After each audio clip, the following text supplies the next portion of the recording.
नमस्कार मु कान्हा नायक वर्तमान आमे केन्द्रापड़ार जो जिलार सबुठु बड़ घटना सारा राज्य रे कथा को लेकर आलोचना करा जाउची जने सरपंच महिला को उद्देश्यमूलक भावे आक्रमण करा जाउची बोली जो आलोचना होची वास्तविक आमे तांके सहित कथा हवा ये घटना पछरे कोन रहउची भुणी आपण हॉस्पिटल अछंती एबे वर्तमान आमुक मध्ये बहुत दुख लागुची किंतु बाध्य होउछु आपनक पाखु आसी की प्रतिक्रिया नबा पई जने महिला सरपंच को एते आक्रोश काहे कि ये घटना पछर रीजन कोन भुणी अछि घटनाटा कोठी ना कोठी आम महाकालपड़ार विधायक जी अछंती तांको सहित जोड़ी होके अछि 2017 मसीह मु बीजेपी रे काम करथिली सेतबेले एक्टिव मेंबर थिली तापरे कोठ ना कोठी मु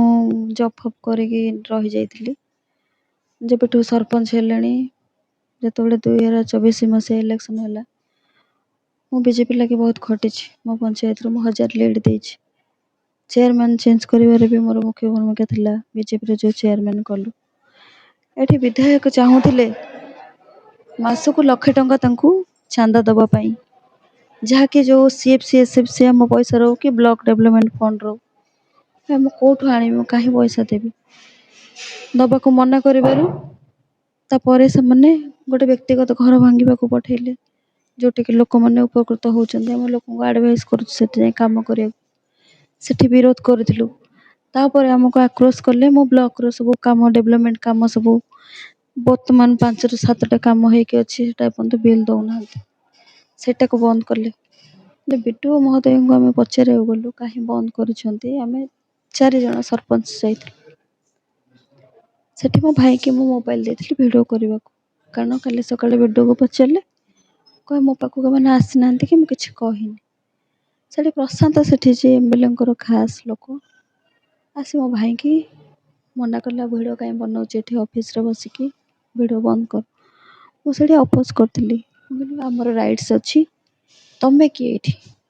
आमे लोकंकर प्रतिनिधि आमे लोकंकर समस्या नै आसीछु हम राइट्स अछि हम वीडियो कर परबो तापरे वीडियो ठारिले अन्य मानकु अन्य माने भी मो पाखु को माडी आसले मो पाखा पाखी 1.5 ରୁ 2 घंटा तांको सहित संघर्ष करछि केवल मोबाइल रे वीडियो करबा द्वारा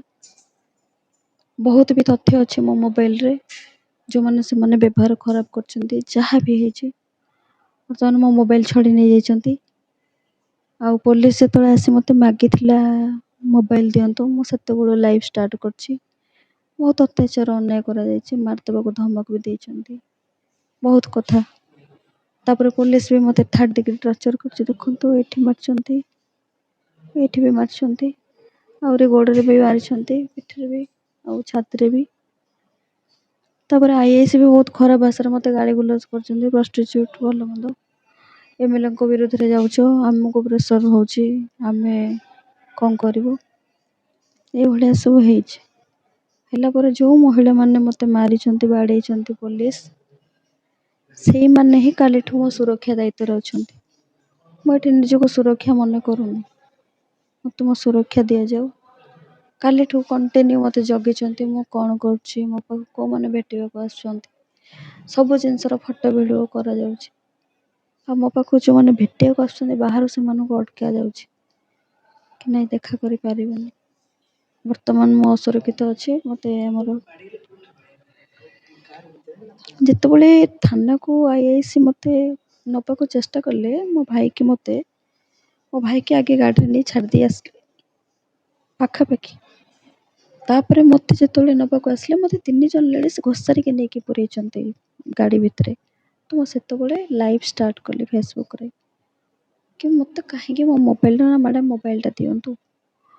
जदि मो कस्टडी रे मते नै थिले मनारे एफआर किछ नथिला आपण को ग्राउंड रे मते कस्टडी रे नेले तो मो राइट्स अछि मो मोबाइल रे वीडियो बनै परिबी मो घर लोकन सहित कथा हे परिबी तो मोबाइल न देथिली मो मोबाइल के से माने जबरदस्ती छड़ै थिले मोबाइल न दबारो से माने मते विधा छापुड़ा एवं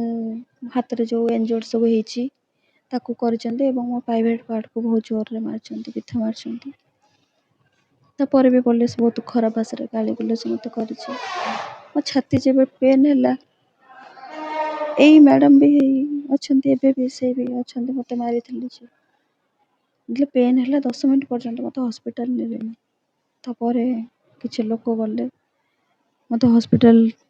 ବାଧ୍ୟ ହେଇକି ନେଇକି ଗଲେ। ଏଇ ହେଉଛି ଘଟଣା। ମୁଁ ଏତିକି ଆପଣଙ୍କ ମାଧ୍ୟମରେ କହିବାକୁ ଚାହୁଁଛି, ଯେଉଁମାନେ ମୋତେ 3rd ଡିଗ୍ରୀ ଟର୍ଚର୍ କରିଛନ୍ତି ଗାଡ଼ି ଭିତରେ, ଯେଉଁ ଇଞ୍ଜର୍ଡ଼ ହେଇଛି ମୁଁ, ସେଇମାନେ ମୋ ସୁରକ୍ଷା ଦାୟିତ୍ୱରେ ଅଛନ୍ତି। ମୋତେ କଷ୍ଟଡ଼ିରେ ରଖିଛନ୍ତି। ମୋତେ ଲାଗୁଛି ମୁଁ ଅଧିକ ଦିନ ନାହିଁ, ଏମାନେ ମୋତେ ମାରିଦେଇ ବି ପାରନ୍ତି। ମୋତେ ସୁରକ୍ଷା ଦରକାର।